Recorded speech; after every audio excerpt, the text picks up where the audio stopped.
बहू, हाँ मम्मी जी, क्या कर रही है? सफाई कर रही हूँ। इधर आ।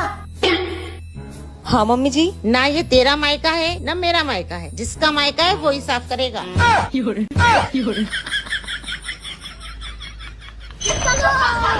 यार ये कितना क्यूट बच्चा है, काश इतना क्यूट बच्चा मेरा भी होता। अरे जब आप बोलो, मैं तो फ्री रहता हूँ। अब तू गया बेटा। भारी मिस्टेक हो गया सर।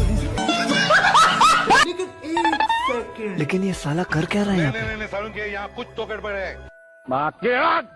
ये क्या कर रही हो? ये देखो इसमें क्या लिखा है, बच्चे को दवाई हिलाकर पिलाएं। अनपढ़ के अनपढ़ ही रहोगे क्या? जड़ बुद्धि। दीदी वाह दीदी, दीदी वाह दीदी, दीदी। बाबू तुमने मुझे धोखा दिया ना? नहीं तो तुम्हें मौका देती।